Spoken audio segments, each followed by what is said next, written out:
What's up, rock fans? Welcome back to the channel. If you think modern rock is incredible, wait until you dive into 1988, arguably one of the greatest years in rock history.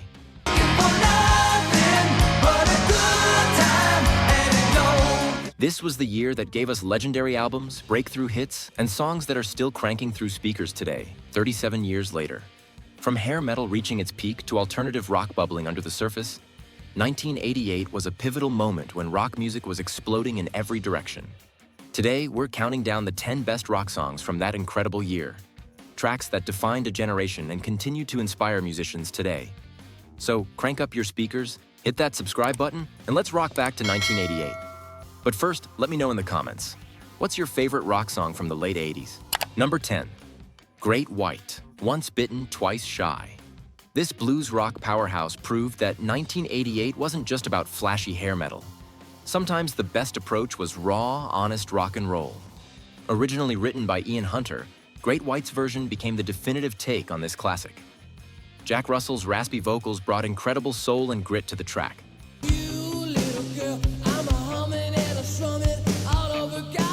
While Mark Kendall's guitar work perfectly balanced bluesy feel with hard rock power. The song's infectious groove and memorable hooks made it a massive hit that crossed over from rock radio to mainstream success. What made this track special was its authenticity. No gimmicks or excessive production, just 5 guys playing rock and roll with passion and skill. It's timeless rock craftsmanship that still sounds fresh today. Number 9. Metallica, One. One is a haunting masterpiece that marked a turning point for the band. This anti-war epic, inspired by the novel Johnny Got His Gun, showcased Metallica's ability to blend complex storytelling with crushing metal. The song's structure is brilliant, starting with clean, melodic guitars before exploding into one of the most devastating heavy sections ever recorded.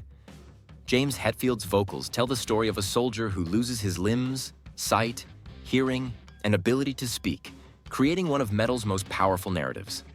I can't remember anything, can't tell if this is true or a dream. One became Metallica's first top 40 hit and their first music video, helping bring thrash metal to mainstream audiences.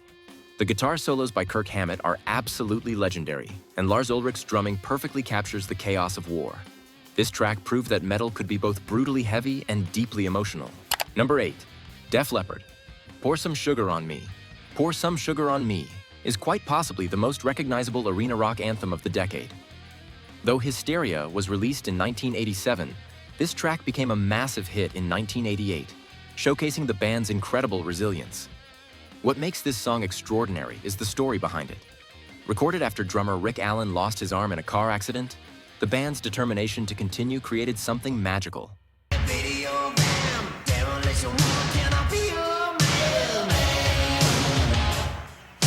The track features some of the most polished production of the era, with layers of harmony vocals and perfectly crafted hooks. Phil Collen and Steve Clark's guitar interplay is masterful, while Joe Elliott's vocals soar over one of the catchiest choruses ever written. It's stadium rock perfection that still fills arenas today. Number 7. Aerosmith, Love in an Elevator. Aerosmith's Love in an Elevator is proof that rock legends can reinvent themselves. This track marked the band's incredible comeback after years of struggles with addiction and internal conflicts. Working with producer Bruce Fairbairn, who also produced Bon Jovi and Poison, Aerosmith crafted their most polished sound yet. Steven Tyler's vocals are at their absolute peak, that distinctive wail and clever wordplay that made him a rock icon.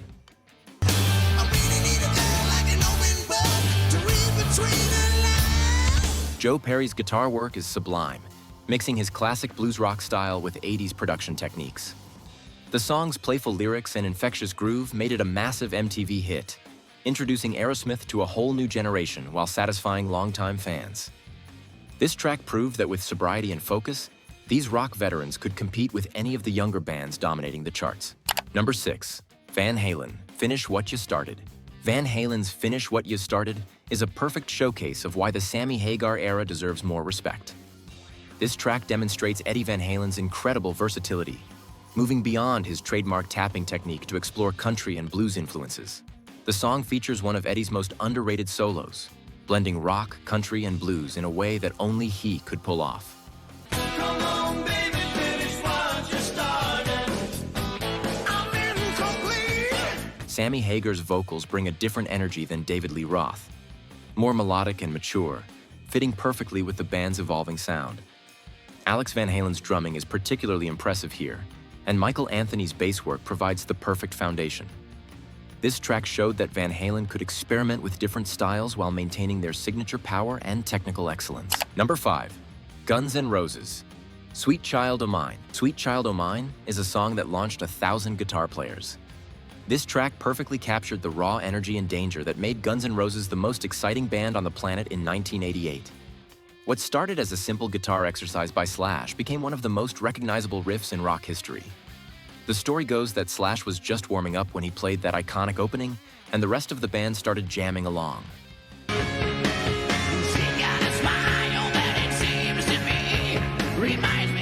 Axl Rose wrote the lyrics about his girlfriend at the time, creating something surprisingly tender from this notoriously wild band. Slash's guitar solo is absolutely legendary, a perfect blend of technical skill and emotional expression that guitarists are still trying to replicate.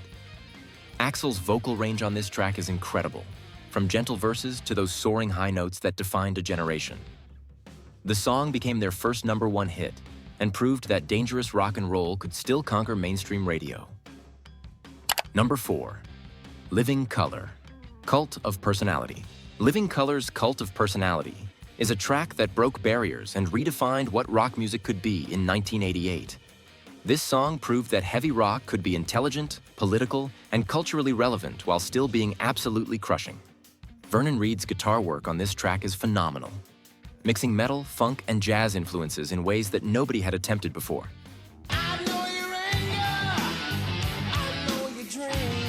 His solos are technically brilliant and emotionally powerful, while the main riff is heavy enough to compete with any metal band.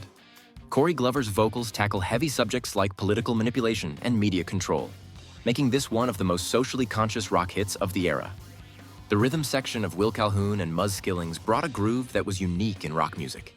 This track won a Grammy and opened doors for countless other diverse rock acts. It remains as relevant and powerful today as it was 37 years ago. Number 3. Jane's Addiction. Jane Says. Jane's Addiction's Jane Says is a song that helped define alternative rock before anyone knew what to call it. This track showcased a completely different side of rock, mixing acoustic elements with raw emotion and unconventional song structures. Perry Farrell's distinctive vocals tell a story of addiction and friendship with haunting honesty. The acoustic guitar work by Dave Navarro creates an intimate atmosphere that was revolutionary for rock music at the time. This wasn't the polished arena rock dominating the charts.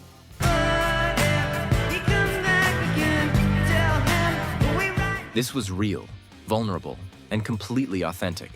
The song's subject matter, dealing with a friend's heroin addiction, was brutally honest in a way that mainstream rock rarely attempted. Eric Avery's bass lines and Stephen Perkins' drumming create a hypnotic groove that draws listeners into the narrative. This track influenced countless alternative bands throughout the 90s and beyond. Number 2. Whitesnake, Here I Go Again. Though originally from 1982, the 1987 re-recording of Here I Go Again became a massive hit throughout 1988. This track perfectly captured the glossy, commercial side of late 80s rock while maintaining genuine emotional depth. David Coverdale's vocals are absolutely powerful on this track. That distinctive rasp and emotional delivery that made him one of rock's greatest singers.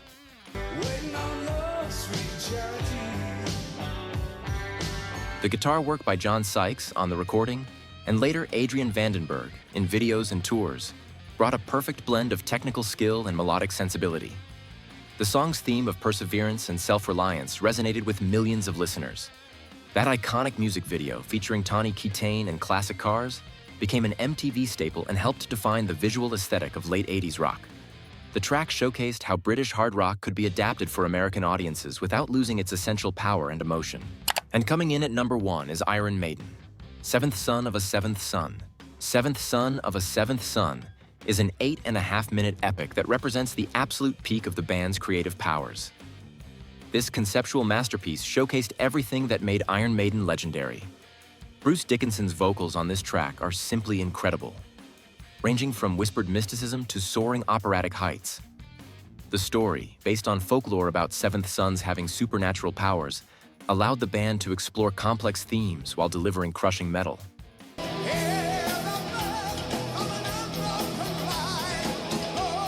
The guitar work by Dave Murray and Adrian Smith is phenomenal, featuring some of their most intricate harmonies and powerful solos. Steve Harris's bass lines drive the complex song structure, while Nico McBrain's drumming perfectly supports the epic's various movements. This track proved that metal could be both intellectually sophisticated and emotionally powerful. It influenced progressive metal bands for decades and remains a fan favorite at Iron Maiden concerts today. And there you have it, the 10 best rock songs from 1988. What an incredible year for rock music. From the party anthems of Aerosmith and Def Leppard to the complex artistry of Iron Maiden and Jane's Addiction, 1988 showed us just how diverse and powerful rock music could be. This was a year when hair metal was at its commercial peak, alternative rock was emerging from the underground, and legendary bands were creating some of their most enduring music. Whether you prefer the polished anthems or the raw underground sounds, 1988 had something for every rock fan.